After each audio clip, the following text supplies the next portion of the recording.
Hello, welcome to all of you in HPSC classes. आज हम शुरू करने जा रहे हैं chapter number 4, admission of a new partner. हमने फर्स्ट चैप्टर कर लिया पार्टनरशिप फंडामेंटल्स में, सारा सीख लिया कि क्या पार्टनर्स होते हैं, क्या पार्टनरशिप डीड होती है, क्या उनकी फीचर्स होती है।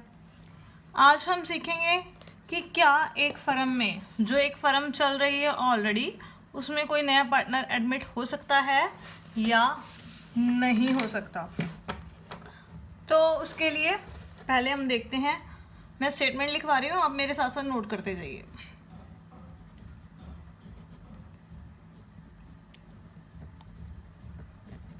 According to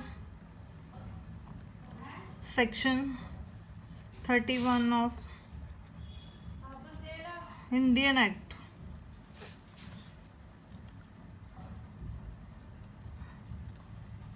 Partnership Act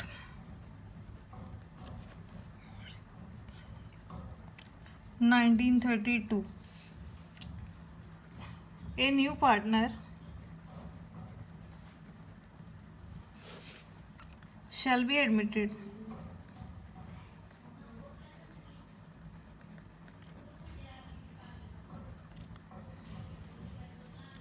with the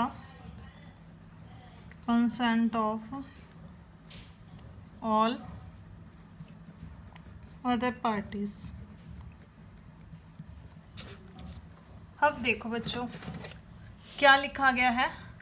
according to Indian partnership act 1932, नया पार्टनर एडमिट हो सकता है with consent of all other parties. Suppose करो हमारे पास एक पार्टनरशिप फॉर्म है, उसमें हमारे पास 3 पार्टनर्स हैं।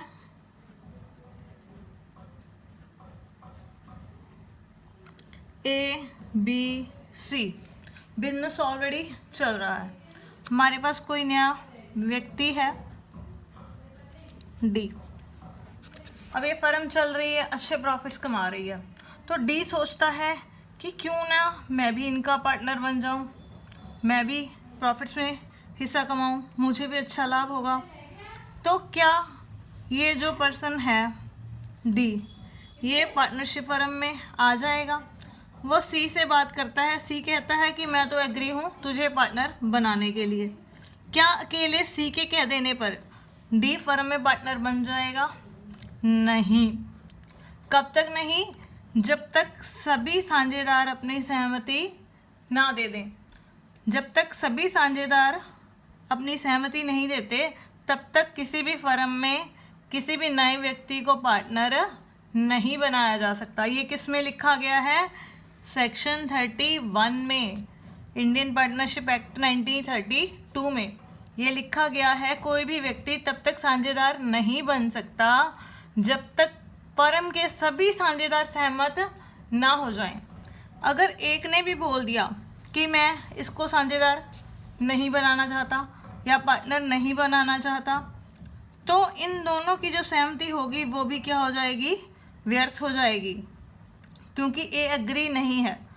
क्योंकि हमारे पास जो हमारा रूल कहता है कि जब भी हमने किसी नए व्यक्ति को फर्म में साझेदार बनाना है, तो उसके लिए जो हमारे पुराने साझेदार हैं सभी की सहमति ज़रूरी होती है।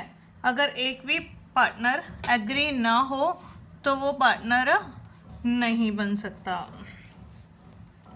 और अब हमें किन कारणों से बिजनेस में पार्टनरशिप फॉर्म में पार्टनर की एडमिशन की ज़रूरत पड़ती है? अब दे लिखो, new partner need into the business due to following cases.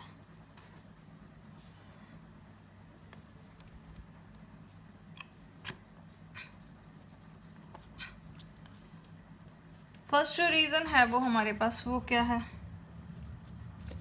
Requirement of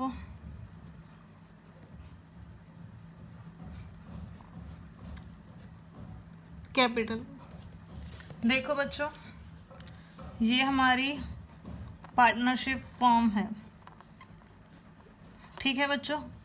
इसमें दो पार्टनर्स हैं हमारे पास, ए और बी। ये हमारी पार्टनरशिप फॉर्म है।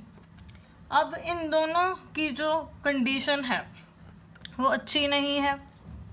वो अपने बिजनेस को क्या करना चाहते हैं, अपनी पार्टनरशिप फर्म को आगे बढ़ाना चाहते हैं, बड़ा करना चाहते हैं उसका साइज। तो उसके लिए उन्हें पैसे की ज़रूरत है। अब पैसा इनके पास नहीं है, तब ये सोचते हैं कि क्यों ना हम किसी तीसरे व्यक्ति को अपनी फर्म में शामिल कर लें। ये दोनों सोच रहे हैं, आपस में बातचीत कर रहे हैं कि अगर हमने बिज़नेस बढ़ाना है तो हम क्या करते हैं कि हम तीसरे पर्सन को अपने बिज़नेस में शामिल कर लेते हैं। तो हमारी जो कैपिटल की रिक्वायरमेंट है, जो हमें पूंजी चाहिए, वो भी पूरी हो जाएगी, क्योंकि जो नया व्यक्ति आएगा वो बिज़नेस में पैसा लगाएगा। तो फर्स्ट हमारा जो पॉइंट है वो क्या है कि हमें किसी भी नए व्यक्ति की ज़रूरत क्यों पड़ती है पार्टनरशिप में, वो है रिक्वायरमेंट ऑफ कैपिटल। हमें पैसे की ज़रूरत होती है, उस ज़रूरत को पूरा करने के लिए हमें पार्टनर की ज़रूरत पड़ती है। अब सेकंड पॉइंट है हमारे पास requirement of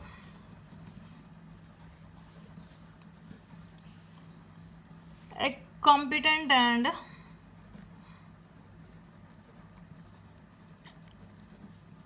experienced person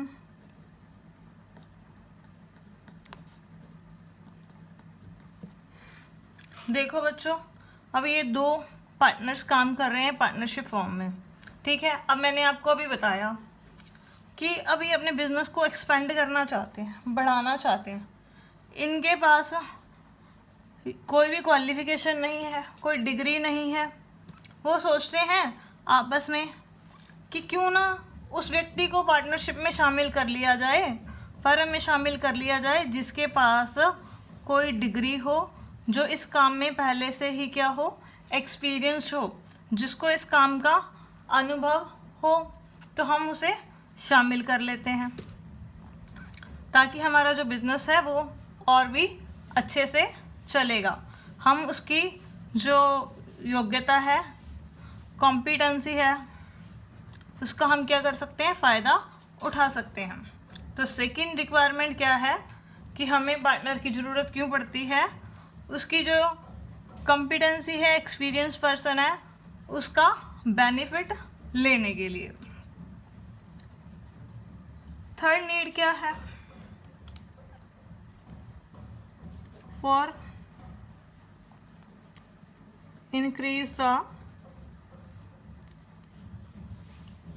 value of goodwill, reputation by taking a reputed person into the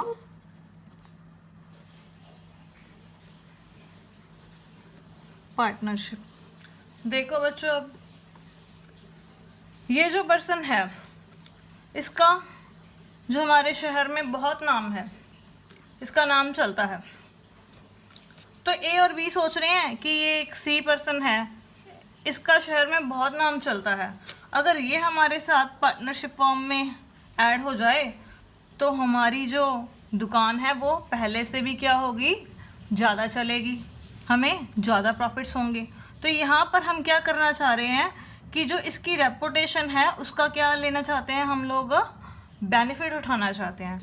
तो जो रेपुटेशन पर्सन है, कोई भी रेप्यूटेड पर्सन है, उसकी गुडविल का बेनिफिट उठाने के लिए या उसकी रेपुटेशन का बेनिफिट उठाने के लिए क्या करते हैं, हम किसी भी पार्टनर को अपने बिजनेस में शामिल कर लेते हैं। फोर्थ पॉइंट है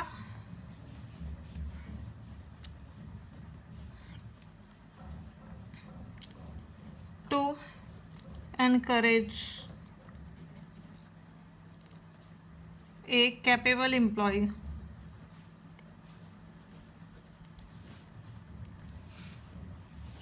by taking partnership। अब देखो, ये हमारी एक पार्टनरशिप फॉर्म है, ठीक है बच्चों, और ये इसके दो पार्टनर्स हैं, ए और बी, और उनके यहाँ पर एक एम्प्लॉय काम कर रहा है। एम्प्लॉय कौन है? डी। वो हमारे यहाँ बहुत सालों से काम कर रहा है और उसका जो काम है वो बहुत ही अच्छा है, और उसके पास जो कैपिटल है, पैसा है, वो भी है, और उसकी शहर में रेपुटेशन भी है, और वो हमारा अच्छा और वफादार एम्प्लॉय है। तो उस टाइम में ए और बी क्या सोचते हैं कि हमें पार्टनर की तो ज़रूरत है ही, तो उस टाइम में हम क्या करें, जो हमारा एम्प्लॉय है उसको ही हम क्या करते हैं, अपना पार्टनर बना लेते हैं, क्योंकि इसको तो हमारी सारी दुकान चलाने का हिसाब किताब भी है और सारा बिजनेस वो पहले से ही संभाल रहा है। तो इस केस में क्या है बच्चों, किसी भी एम्प्लॉय को इनकरेज करने के लिए हम उसे पार्टनरशिप में एडमिट कर लेते हैं। तो ये 4 पॉइंट्स हैं जिस वजह से हमें नए पार्टनर को बिजनेस में एडमिट करना पड़ता है। फर्स्ट है रिक्वायरमेंट ऑफ कैपिटल, हमें पूंजी की ज़रूरत होती है। Second, requirement of competent and experience person, वो व्यक्ति चाहिए हमें जो काम में माहिर हो। Third, for the increase the value of goodwill reputation by taking reputed person into the partnership, हमने अपनी जो दुकान है, जो अपना व्यवसाय है, बिजनेस है, उसकी जो गुडविल है वो इंक्रीज़ करनी है। वो हम कैसे इंक्रीज़ करना चाह रहे हैं कि जो नया पार्टनर है उस पार्टनर को एडमिट करें जिसकी मार्केट में वैल्यू हो, जिसका मार्केट में नाम हो। और फोर्थ केस वो है, हम अपने जो एम्प्लॉयज़ हैं उसको इनकरेज करना चाहते हैं। जो हमारा एम्प्लॉय है वो बहुत अच्छा एम्प्लॉय है, वो बहुत अच्छा काम करता है, तो हम ये सोच लेते हैं कि उसी को क्यों ना पार्टनर बनाकर अपनी जो ज़रूरत है उसको पूरा किया जाए। तो इसके बाद जब नया पार्टनर फर्म में एडमिट हो जाता है तो हमें फर्म को क्या क्या चेंजेस करने पड़ते हैं वो अभी हम सीखेंगे इसके बाद में। अब नया पार्टनर फर्म में आएगा तो नए पार्टनर के फर्म में आने से क्या क्या चेंजेस होंगे हमारी फर्म में, हमें क्या क्या चेंजेस करने पड़ेंगे, वो हम अभी यहाँ सीखेंगे। फर्स्ट चेंज क्या होगा हमारी पार्टनरशिप फर्म में, calculation of new profit sharing ratio. अब नया पार्टनर एडमिट हो गया, नया पार्टनर फर्म में एडमिट हो गया, अब वो कहेगा मुझे भी प्रॉफिट्स मिलेंगे, अब उसको भी हमने प्रॉफिट्स देने हैं। जब देने हैं तो जो पुराने पार्टनर्स होंगे उनकी जो प्रॉफिट शेयरिंग रेशो होगी वो क्या होगी, चेंज हो जाएगी। तो वहाँ पर हमें क्या निकालना पड़ेगा, first new profit sharing ratio. Second, accounting treatment of goodwill, goodwill का अकाउंटिंग ट्रीटमेंट करना पड़ेगा। मैं आगे आपको बताऊंगी कि वो गुडविल में उसका क्या रोल होगा और वो कितनी गुडविल लेकर आएगा, वो हम आगे चैप्टर में पढ़ेंगे। थर्ड है accounting treatment of revaluation of assets and liabilities. जब नया पार्टनर फर्म में एडमिट हो जाएगा तो उस टाइम हो सकता है हमारे पास कुछ जो एसेट्स हैं, जो लायबिलिटीज़ हैं, उनकी वैल्यू उतनी ना हो, तो वो भी हमें क्या करनी पड़ेंगी, चेंज करनी पड़ेंगी, उनका दोबारा से वैल्यूएशन करना पड़ेगा। फोर्थ पॉइंट है counting treatment of reserves and accumulated। जब नया पार्टनर आएगा तो नए पार्टनर के आने के से पहले जो भी हमारे पास रिजर्व्स पड़े हैं, जो अक्यूमुलेटेड प्रॉफिट्स फर्म ने कमा रखे हैं, उनका क्या अकाउंटिंग ट्रीटमेंट किया जाएगा। और फिफ्थ पॉइंट है हमारे पास adjustment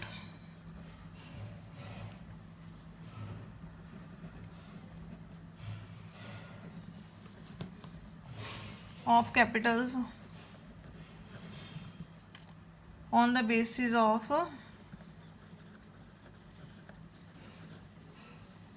new profit sharing ratio।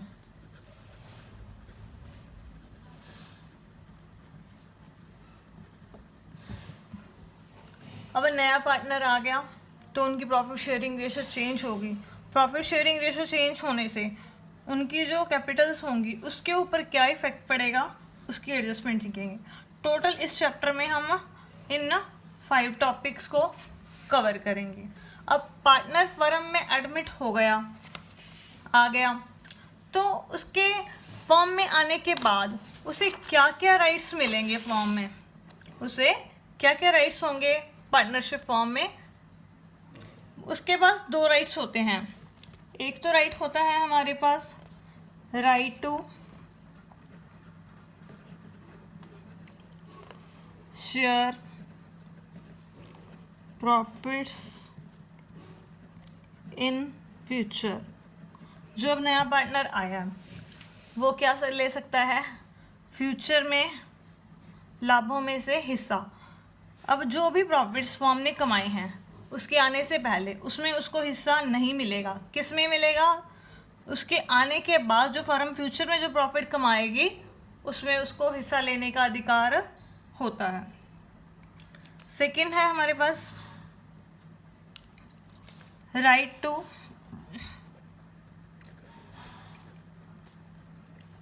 Share in the assets of the firm. जो पार्टनर होता है वो फर्म की जो एसेट्स हैं उसमें से भी हिस्सा ले सकता है। कब ले सकता है, एडमिशन के बाद फ्यूचर में। तो इनकमिंग पार्टनर को 2 राइट्स होते हैं। एक तो फ्यूचर में जो प्रॉफिट्स होंगे उसमें से उसको शेयर मिलेगा। सेकंड, जो फर्म की जो एसेट्स होंगी उसमें से उसको हिस्सा मिलेगा। अब हमने कर लिया कि नया जो पार्टनर आता है उसकी हमें क्या ज़रूरत होती है, उसके क्या क्या राइट्स हैं, और उसके आने के बाद हमें क्या क्या एडजस्टमेंट करनी पड़ेंगी वो। तो हमारी जो फर्स्ट एडजस्टमेंट है नए पार्टनर के आने के बाद वो है जो पहली एडजस्टमेंट और सबसे इम्पॉर्टेंट एडजस्टमेंट, वो क्या है, calculation of new profit sharing ratio. अब जब कोई नया पार्टनर एडमिट होगा तो उसकी प्रॉफिट शेयरिंग रेशो क्या होगी, पार्टनर्स की चेंज होगी। तो उसको हमने कैसे कैलकुलेट करना है हम आगे इस वीडियो में सीखेंगे। अब हम सीखते हैं जब कोई नया पार्टनर फर्म में एडमिट करता है तो वहाँ पर न्यू प्रॉफिट शेयरिंग रेशो कैसे निकाली जाती है। फर्स्ट केस है हमारे पास when only the ratio of new partner is given. Question में सिर्फ ये बताया गया है जो नया पार्टनर आएगा वो कितना हिस्सा उसको मिलेगा, इसके अलावा आपको क्वेश्चन में कुछ नहीं बताया गया। तो उस केस में आपने क्या करना है, जब आपकी पार्टनरशिप डीड साइलेंट हो कि जो नया पार्टनर आएगा उसका जो हिस्सा होगा वो कौन पे करेगा, जो एग्जिस्टिंग पार्टनर्स हैं, वो हम सीखते हैं। देखो एग्जाम्पल नंबर 1 है हमारे पास प्रॉफिट शेयरिंग रेशो जो है ए, बी और सी की, वो हमारे पास दे रखी है 3:2:1। उसके बाद डी का जो शेयर है वो कितना है हमारे पास 1/6। हमने 1/6 हिस्से के लिए डी को एडमिट किया और उन्होंने क्वेश्चन में बोला है कि आप न्यू प्रॉफिट शेयरिंग रेशो निकालो। अब उन्होंने यहाँ पर हमें ये नहीं कहा कि जो डी आएगा, डी के आने से जो उसको ये 1/6 हिस्सा मिलेगा वो कौन देगा, ए देगा, बी देगा या सी देगा। तो उस केस में बच्चों आपने क्या करना होता है, जब आपके पास क्वेश्चन में मेंशन ना हो कि उसके आने से जो उसका जो शेयर होगा वो कौन पे करेगा, तो हमेशा ही याद रखना है तो उसका हिस्सा जो ओल्ड पार्टनर्स होते हैं वो कौन सी रेशो में पे करते हैं, उनकी ओल्ड रेशो में। लेट कर लो, हमारे जो टोटल शेयर है हमें पता है फर्म का वो कितना होता है, सारा हिस्सा एक होता है। अब हमने उसको कितना देना है, नए वाले को डी का शेयर जो आया है नया बंदा पर में, उसका हिस्सा है 1/6। अब हमारे पास टोटल प्रॉफिट एक थे, उसमें से 1/6 हिस्सा हमने डी को दे दिया। तो उसके बाद हमारे पास रिमेनिंग प्रॉफिट्स कितने बचेंगे, यानी रिमेनिंग हिस्सा कितना बचेगा, रिमेनिंग शेयर, एक कुल हिस्सा हमारा जितना है उसमें से जो डी का शेयर है वो हमने माइनस कर दिया, बाकी कितना बच गया हमारे पास 5/6। तो अब ये नहीं पता ये 5/6 का अब क्या करेंगे, तो हमने क्या करना होता है, हमेशा जो हिस्सा बच जाए नए साझेदार को देने के बाद, तो इस हिस्से को पुराने साझेदारों के कौन से अनुपात में बांटा जाता है, पुराने अनुपात में। जब पार्टनरशिप डीड क्या हो, साइलेंट हो कि वो अपना हिस्सा है वो किससे लेगा। अब ये जो 5/6 हिस्सा है किसका है, ए का, बी का और सी का। तो अब ए का जो न्यू शेयर होगा किसके आने के बाद, आफ्टर डी एडमिशन, कितना होगा, उसका पहले कितना हिस्सा है, 3 और 2 और 5, 3 और 2 5 और 1 6, ये इसका हिस्सा है 3/6। अब 5/6 जो बच गया ये तीनों आपस में बांटेंगे 3:2:1 में, तो 5/6 का हम क्या करेंगे 3/6, तो ये हो गया हमारे पास 15/36। सिमिलरली हमें किसका हिस्सा निकालना पड़ेगा, बी का, किसके एडमिशन के बाद, डी के एडमिशन के बाद, B new share after D admission. अब बी का जो है हिस्सा डी के एडमिशन के बाद, तो ये कितना होगा 5/6 था टोटल, तो उसको सिर्फ कितना मिलना 5/6 में से 2/6, तो 5/6 का हमने क्या कर दिया 2/6, यानी ये जो 5/6 हिस्सा बचा ये तीनों का है और तीनों की रेशो 3:2:1 है। तो हमने इस 5/6 को इन तीनों की रेशो में डिवाइड कर देना है, तो ये कितना हो गया 10/36। उसके बाद हम क्या करेंगे, अब सी का नया हिस्सा निकाल लेंगे, C new share after D admission, तो कितना हो गया हमारे पास 5/6 का क्या करेंगे हम 1/6, तो यानी 5/36। उसके बाद अब तीनों के नए हिस्से आ गए डी के एडमिशन के बाद, तो उनकी न्यू प्रॉफिट शेयरिंग रेशो कैसे निकलती है। अब न्यू प्रॉफिट शेयरिंग रेशो किस किस के बीच में निकलेगी, रेशो बिटवीन, अब हमारे पास कितने पार्टनर्स हो गए डी के एडमिशन के बाद, पहले 3 थे 4 हो गए, ए रेशो बी रेशो सी रेशो डी। तो अब ए का हिस्सा है 15/36, बी का है 10/36 और सी का है 5/36, और जो डी आया है उसका हिस्सा कितना है यहाँ पर 1/6। तो अब हम क्या करेंगे 36 एलसीएम ले लेंगे, तो यहाँ 15 10 5 और यहाँ पे 6, चिकन निकम जितनी 6 इंटू 1 करेंगे तो कितना आ जाएगा 6, यानी 15:10:5:6, ये क्या आ गई उनकी न्यू प्रॉफिट शेयरिंग रेशो। अब हम करते हैं केस सेकंड, जब कोई नया पार्टनर फर्म में आता है और वो अपना हिस्सा पुराने साझेदारों से बराबर लेता है। मैं आपको एक एग्जांपल से समझाऊंगी इसे। आप मान लो 2 पर्सन हो, आप दोनों के पास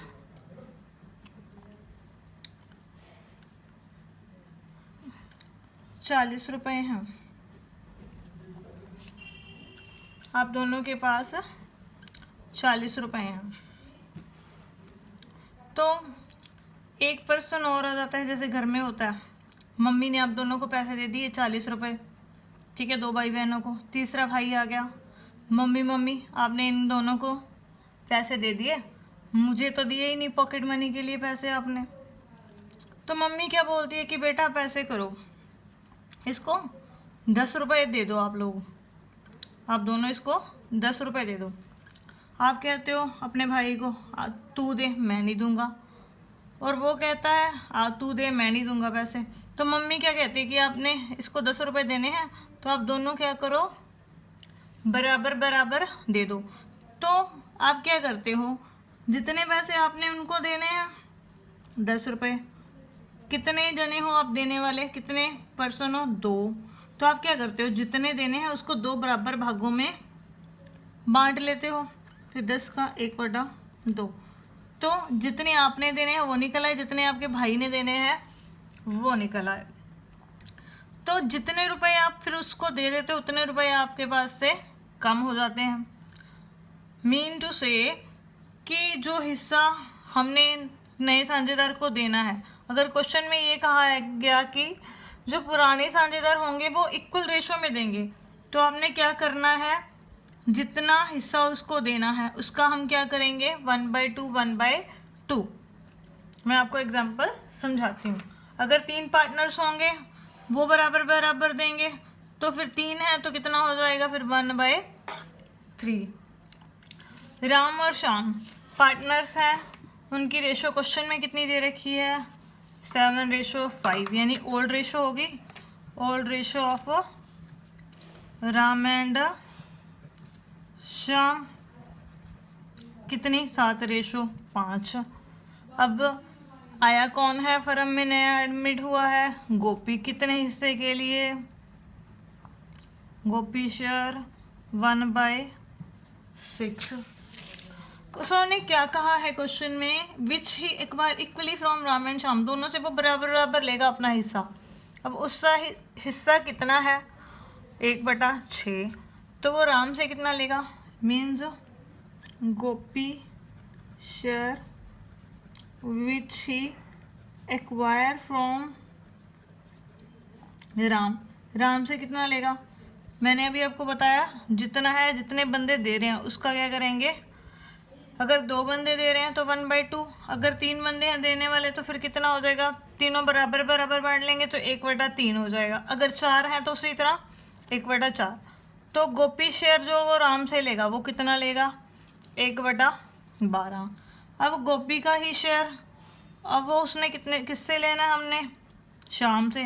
जितना राम से लिया उतना ही हमने श्याम से लेना है। 1/6 उसका टोटल हिस्सा है, उसमें से 1/2 अब कौन देगा, श्याम, यानी 1/12। अगर आप इन दोनों को जोड़ोगे ना तो जोड़ के 1/6 ही बन जाएगा। अब जो राम और श्याम है उनका पुराना हिस्सा कितना है, 7/5/12, ये उन दोनों का पुराना हिस्सा है।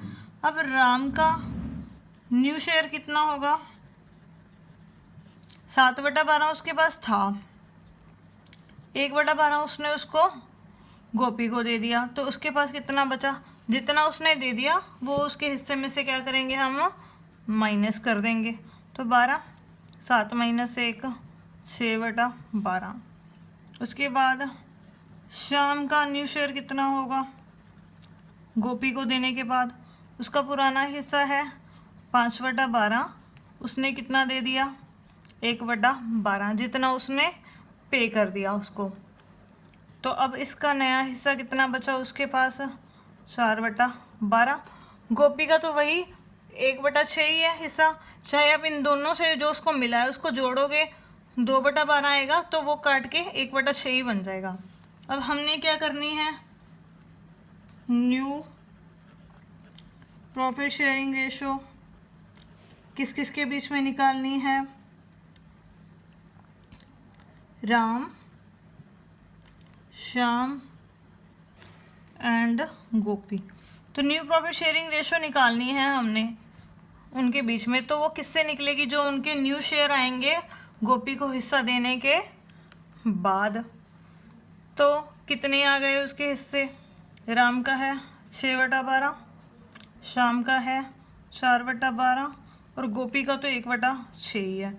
इसके बाद हम इसका क्या करेंगे? एलसीएम ले लेंगे। 12 एलसीएम ले लिया, 6:4:6 to the 12, तो ये कितना हो गया? 6:4:2। ये क्या आ गई? उनकी नई प्रॉफिट शेयरिंग रेशो गोपी को एडमिट करने के बाद। सिंपल में अगर आपको बताऊं तो क्या करना है, जब आपको क्वेश्चन में ये कहा गया हो कि जो नया साझेदार होगा वो पुराने साझेदारों से बराबर हिस्सा लेगा। अगर 3 पार्टनर हैं तो उसके हिस्से को, जितना उसका हिस्सा है नए साझेदार का, उसको 3 भागों में बांट दो। अगर 2 पार्टनर हैं तो उसके हिस्से को 2 भागों में, जिससे वो ले रहा है। फिर जो पुराने साझेदार हैं उनके पास जितना हिस्सा है पहले, उसमें से जितना उन्होंने दे दिया नए साझेदार को, वो क्या करो? माइनस कर दो। इससे उनके नए हिस्से निकल आएंगे। फिर उन नए हिस्सों की क्या करो? रेशो निकाल दो। तो ये आ गई हमारे पास new profit sharing ratio.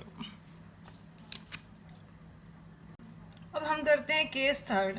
Case third में क्या है? जब नया पार्टनर आता है फॉर्म में और वो अपना हिस्सा पुराने पार्टनर से लेगा, कितना लेगा वो क्लियरली है मेंशन किया हुआ है क्वेश्चन में। मीन्स आपको क्लियरली क्वेश्चन में मेंशन कर रखा है जो नया पार्टनर आएगा वो पुराने साझेदारों से कितना कितना हिस्सा लेगा, वो आपके पास क्वेश्चन में मेंशन है। तो फिर कुछ करना ही नहीं है, फिर तो क्वेश्चन बड़ा सिंपल है। जो आपको मेंशन है कि वो इतना इतना हिस्सा इस साझेदार से लेगा, तो आपने क्या करना है? उस साझेदार के खाते से उतना उतना माइनस कर देना है। अब देखो एग्जाम्पल सेकंड बी, डी को हमने एडमिट किया है और ए बी सी पार्टनर्स हैं, उनकी रेशो 3:2:1 है। डी को हमने एडमिट किया, कितने हिस्से के लिए एडमिट किया? 1/8 हिस्से के लिए। Which he acquire 1/16 from B. वो यहाँ पर क्लियरली दे रखा है कि वो अपने हिस्से का सीधा ही दे रखा है, अपने हिस्से में से 1/16 वो बी से लेगा और 1/16 वो किससे लेगा? सी से। देखो बच्चों, यहाँ पर डी को एडमिट किया गया है 1/8 शेयर के लिए और क्वेश्चन में क्लियर दे रखा है कि वो 1/16 बी से लेगा, 1/16 सी से लेगा। तो अब हम इस क्वेश्चन को सॉल्व करते हैं। हमें पता है ए बी सी की रेशो कितनी है? 3/6, 2/6 और 1/6। ये है उनकी old ratio of A B and C की, 3:2:1। अब जो डी है, डी का शेयर जो आया है नया पार्टनर, उसका कितना है हिस्सा? 1/8। अब वो जो डी है वो ए से कुछ लेगा, क्योंकि क्वेश्चन में उन्होंने क्या रखा है कि वो सिर्फ बी और सी से लेगा। D share which he acquire from B, B से कितना ले रहा है? 1/16 और वो अपने हिस्से का सी से भी कितना ले रहा है? 1/16।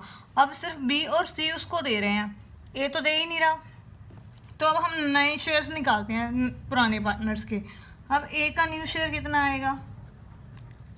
उसके पास पहले हिस्सा कितना है? 3/6, लेकिन उसने डी को कुछ भी नहीं दिया, तो क्या माइनस करेंगे? 0। तो उसका नया शेयर उतने का उतना आ गया। उसके बाद जो बी है उसका न्यू शेयर कितना आएगा हमारे पास? उसका हिस्सा पुराना 2/6 है, उसने कितना दे दिया? 1/16। तो यहाँ पर हम एलसीएम निकालेंगे। 48, 8 48, 16 माइनस 16 या 48, 13/48 किसका शेयर आ गया? बी का। इसी तरह हम सी का न्यू शेयर निकाल लेंगे और सी का न्यू शेयर कितना आएगा? उसका पुराना हिस्सा कितना है? 1/6 और उसने कितना दे दिया? 1/16। तो इसकी भी हम रेशो निकाल लेते हैं। तो ये रेशो आ गई हमारे पास, ये आ गया 8/48, 16 या 48। तो ये बच गया उसके पास 5/48। तो अब हम क्या करेंगे? उसकी रेशो निकाल लेंगे। ए का न्यू शेयर, अब ए बी सी और डी की न्यू रेशो। ए का न्यू शेयर 3/6, बी का न्यू शेयर 13/48, सी का न्यू शेयर 5/48 और डी का न्यू शेयर कितना है अपना 1/8। 48 8 6 करता है 8 दिया 24, उसके बाद 13, फिर उसके 5, 8 6 48, यानी 24:13:5:6। ये क्या आ गई उनकी न्यू प्रॉफिट शेयरिंग रेशो। देखो बच्चों, यहाँ पर क्लियरली दे रखा था कि जो डी है वो अपना इतना हिस्सा बी से लेगा, इतना सी से लेगा। बस जिसने जितना जितना दिया वो उसके हिस्से में से क्या कर दिया हमने, माइनस कर दिया। जिसने नहीं दिया उसके हिस्से में से कुछ भी माइनस नहीं हुआ। उसके बाद उनके न्यू शेयर्स लेके हमने उनकी न्यू प्रॉफिट शेयरिंग रेशियो निकाल ली। अब हम करते हैं जब फर्म में 2 पार्टनर्स एडमिट हो जाएं।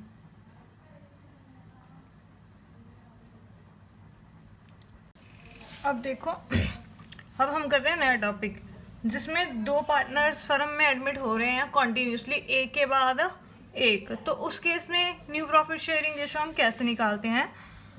जो सुरेश और Ramesh, our partners in profit sharing ratio 5:3। अब सुरेश और रमेश की प्रॉफिट शेयरिंग रेशियो है 5:3। उसके बाद on 1 April 2018 they admit Deepak as a new partner. उन्होंने 1 अप्रैल 2018 को दीपक को नया पार्टनर बनाया। On 31 July 2018 Karan was admitted new partner. उसके बाद उन्होंने 31 जुलाई 2018 को करण को न्यू पार्टनर एडमिट कर लिया। कितने हिस्से के लिए, 1/6 हिस्से के लिए। Which he acquire equally from Suresh, Ramesh and Deepak. वो अपने हिस्से का तीनों से बराबर बराबर हिस्सा लेगा। अब नई प्रॉफिट शेयरिंग रेशो निकालनी है किस किस के बीच में, सुरेश और रमेश और दीपक और करण के बीच में। तो अब हम इसे सॉल्व करते हैं। अब हमारे पास क्वेश्चन में जो रेशो है सुरेश और रमेश की कितनी दे रखी है, old profit sharing ratio, old ratio between Suresh and Ramesh कितनी दे रखी है क्वेश्चन में, 5:3। अब हमने सबसे पहले किसको एडमिट किया, दीपक को। दीपक शेयर कितना हो गया हमारे पास, 1/4। लेट कर लेते हैं, टोटल शेयर हमारा कितना है,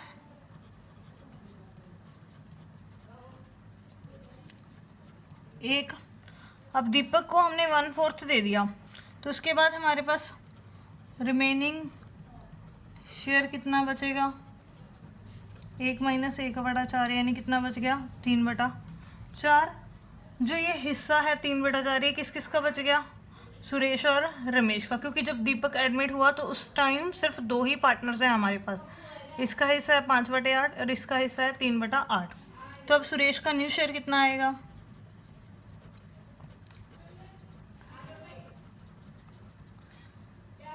इसको 1/4 देने के बाद ये 3/4 हिस्सा इन दोनों का है। क्वेश्चन में कुछ भी नहीं लिखा कि वो कितना कितना देंगे दीपक को। तो फिर उसको देने के बाद जो हिस्सा बचेगा वो दोनों आपस में अपनी पुरानी रेशो में बांट लेंगे। तो 5/8 का 3/4, 5 × 15, 800 का 32। उसके बाद हमारे पास आया रमेश। रमेश का अब नया शेयर कितना होगा, 3/8 का 3/4, तो 9/32। और दीपक का तो है ही 1/4। तो अब न्यू प्रॉफिट शेयरिंग रेशो कितनी आएगी, किसके इसके बीच में, सुरेश, रमेश और दीपक के बीच में। मैंने इसको शॉर्ट SR और D लिख लिया। इसका नया हिस्सा है 15/32। उसके बाद इसका हिस्सा है रमेश का 9/32। उसके बाद दीपक का हिस्सा 1/4। तो अब हम इसका एलसीएम ले लेंगे, 32 मैंने एलसीएम ले लिया। तो इनके बीच में प्रॉफिट शेयरिंग रेशो कितनी आ गई, 15:9:8। यानी दीपक के आने के बाद उनके तीनों के बीच में जो रेशो है 15:9:8, ये आ गई न्यू प्रॉफिट शेयरिंग रेशो तीनों की।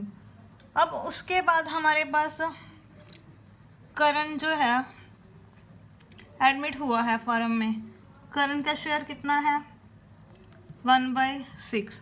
अब जब करण एडमिट होगा तो उस टाइम हमारे पास फर्म में कितने पार्टनर्स होंगे, 3, सुरेश, रमेश एंड दीपक। तो जो उनके बीच में न्यू शेयर थी वो करण के टाइम में क्या बन जाएगी, ओल्ड रेशो।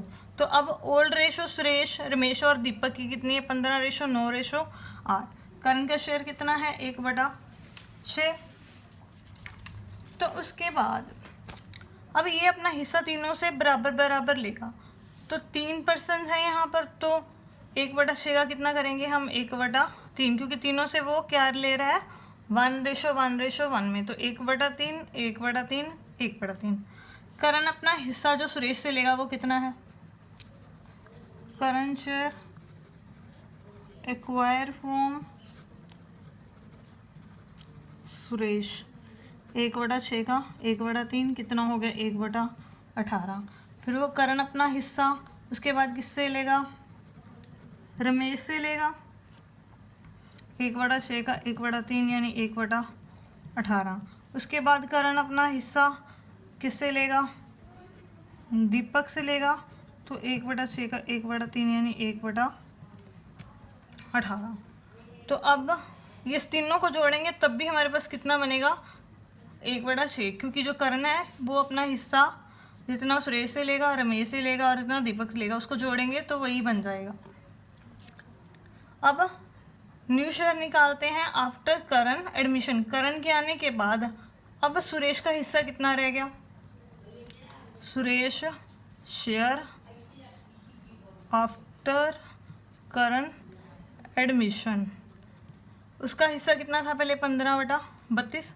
15/32 में से उसने कितना दे दिया 1/18, तो उसके पास कितना बचा, इसका एलसीएम ले लिया हमने, तो यह आ गया 135 - 16 119/288। उसके बाद जो रमेश है, रमेश का हिस्सा निकाल लेंगे आफ्टर करण एडमिशन। उसका हिस्सा कितना था उसके आने से पहले 9/32, उसने कितना दे दिया 1/। तो अब एलसीएम आ गया हमारे पास 288। और जब एलसीएम लेंगे तो 32 9 था 288, तो 9 9 था कितने हो गए 81। तो 18 को करेंगे इससे डिवाइड तो ये आ जाएगा 16। तो ये आ गया हमारे पास 65/288। सेम इसी तरह से हम किसका निकाल लेंगे, दीपक का। दीपक का हिस्सा कितना था 8/32 माइनस उसने कितना दे दिया 1/18, 288 एलसीएम आ गया 32 नया 288, 9 8 72 माइनस 16, तो ये कितना आ गया 56/288। अब तीनों के हिस्से निकल गए करण के एडमिशन के बाद, सुरेश का, रमेश का और दीपक का। तो 119/288, उसके बाद 65/288, उसके बाद 56/288, उसके बाद जो करण आया उसका शेयर कितना है 1/6। तो हमने फिर दोबारा से एलसीएम ले लिया 119 रेशो 65 रेशो 56 रेशो, इसको इससे डिवाइड करेंगे तो कितना आ जाएगा 48। 119 रेशो 65 रेशो 56 रेशो 48, ये आगे चारों के बीच में new profit sharing ratio Suresh, Ramesh, Deepak और करण के बीच में। देखो बच्चों यहाँ पर क्वेश्चन में कुछ भी नहीं था, यहाँ पर सिर्फ क्या था 2 क्वेश्चन एक साथ थे। जब पहला पार्टनर एडमिट हुआ तो हमने वैसे पहला क्वेश्चन कर दिया जैसे हम करते हैं। उसके बाद जब नया पार्टनर करण आया तो जो पुराने पार्टनर से 3 हमारे पास सुरेश, रमेश, दीपक, उनके बीच में जो न्यू प्रॉफिट शेयरिंग रेशो थी वो करण के एडमिशन के टाइम क्या बन गई उनकी ओल्ड प्रॉफिट शेयरिंग रेशो। और फिर हमने वैसे का वैसे क्वेश्चन सॉल्व कर दिया।